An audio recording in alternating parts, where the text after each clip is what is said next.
குறினா என்ன சார்? இந்த குறி சொல்றதுன்னு ஒன்று சொல்றாங்க இல்லைங்களா, அது வந்து அது என்ன, அதுக்குள்ள என்ன விஷயம் இருக்கு சார்? ஓகே, அற்புதமான தமிழ் வார்த்தை இது. குறி அப்படின்னா ஒன்றை குறித்து மட்டுமே சொல்லக்கூடியது பேர் குறி.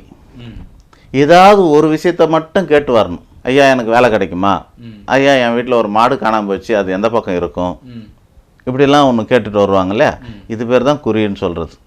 இப்போ ஏதாவது ஒரு பொருள் காணாமல் போயிடுச்சு, அதை கண்டுபிடிக்கிறதுனா அதுக்கெல்லாம் போவாங்க. அதுக்கு சில ஆருடங்களும் இல்லைன்னா அப்படி அவங்களுக்கு வாயில் வந்ததோ சொல்கிறது பேர் தான் குறியாக இருந்தது.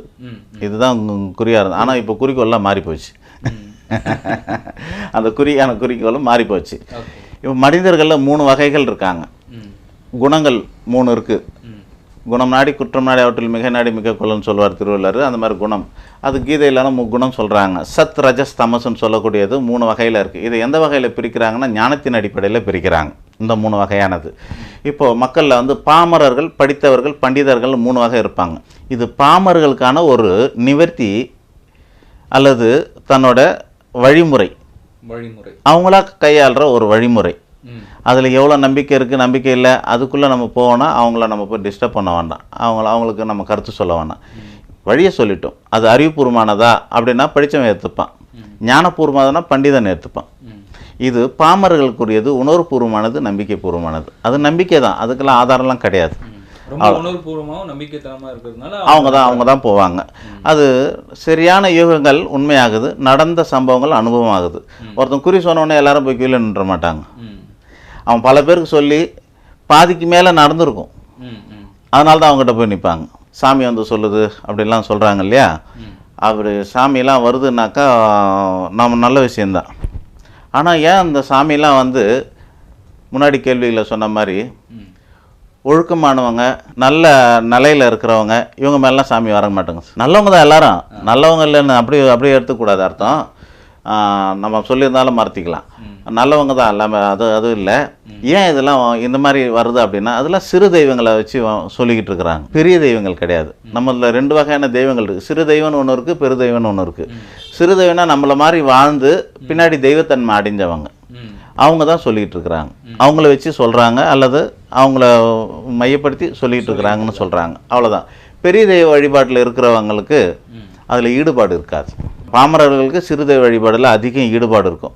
அவங்கள அதை சார்ந்தவங்க தான் சொல்லுவாங்க. பெரிய தெய்வ வழிபாட்டில் இருக்கிறவங்களுக்கு சொல்ல மாட்டாங்க. உண்மையாக சொல்லப்போனால் ஒரு ஆச்சாரமான ஆள், ஒழுக்கமான ஆள், அல்லது 7 வயசுலேருந்து 70 வயசு வரைக்கும் பல மந்திரங்களை படித்தேன், இவெல்லாம் வந்து சாமி ஆடுறதை நீங்கள் பார்க்க முடியாது. அவங்களாம் சாமி ஆடி சொல்கிறாங்களான்னா சொல்கிறதில்ல. அவங்களாம் சொல்கிறதில்ல.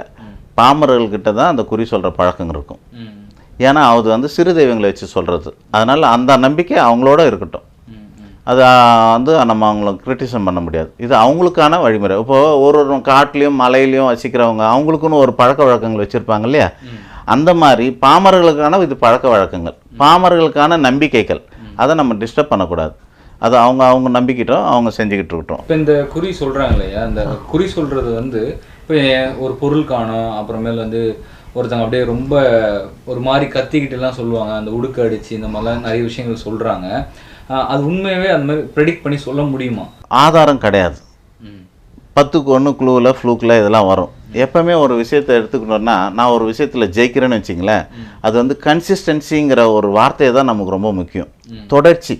இப்போது பை ஃப்ளூக் அப்படின்னு ஒன்று இருக்குது. பந்து வீசும்போது ஒரு விக்கெட் எடுத்துட்டான், அது பேர் முதல்ல விழுந்ததுன்னா அது பேர் பை ஃப்ளூக். அது ஏம் பண்ணி போட்டான், கரெக்டாக ஆச்சான்னு அவங்க சொல்லிக்கிட்டோம், ஆனால் அது பேர் ஃப்ளூக்கு. 2வது வேட்டி போட்டான்னா அது பேர் லக்கு. 3வது வச்சுன்னா அது பேர் தான் பை ஒர்க்கு, அதுதான் திறமை. இது 3 நடந்ததுன்னா அது பேர் ஆர்டிக்கு. கன்சிஸ்டன்சிக்கு அவ்வளோ ரெக்கார்ட் ஆகுது. அது மாதிரி ஒரு ஆள் குறி சொல்கிறாருன்னா தொடர்ந்து 3 விஷயம் அல்லது 3 பேருக்கு இப்படி தொடர்ந்து நடந்தால் அது உண்மை. அப்படி நடக்கலைன்னா அவர் அதை வச்சு தொழில் நடத்துகிறாருன்னு அர்த்தம். ஆமாம், யாரோ சில பேர் கரெக்டாக இருக்கும், சில பேர் இல்லைங்க. ஒருத்தர் கரெக்டாக சொல்கிறத வச்சு எல்லாருமே கரெக்டாக சொல்கிறான்னு நான் அவங்களுக்கு அங்கீகாரம் கொடுக்க நம்ம தயாராக இல்லை. அதே மாதிரி ஒருத்தர் தவறாக சொல்லும்போது எல்லாருமே தவறாக சொல்கிறாங்கன்றதும் நம்ம அவங்கள கிரிட்டிசமும் பண்ணக்கூடாது. இது வந்து கன்சிஸ்டன்சி இருக்கான்னு மக்கள் பார்த்துக்கிட்டோம்.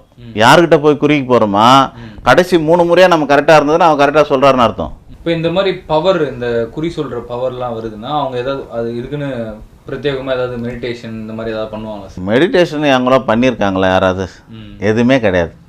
குறி சொல்கிறவங்க பெரும்பாலும் கிராமங்களா பரம்பரையாக அந்த கோயிலில் பரம்பரையாக இருந்தவங்க தான் வராங்க. அப்போது அது வந்து குறி இல்லை, பரம்பரையாக தானே வருது. அதனால் அதெல்லாம் அப்படி வர்றதில்லை. அப்படி வராது. தியானத்தில் ஞானத்துலலாம் வர்றது குறி கிடையாது. குறி கிடையாது. அது ஒரு அருள்னு சொல்லிக்கிறாங்க கிராமங்களில். ம் ம் இவங்களுக்கு இல்லாது இவங்க பரம்பரைக்கு அந்த அருள் இருக்குதான் நம்புகிறாங்க. நம்புறாங்க. அது அவங்க நம்பிக்கை.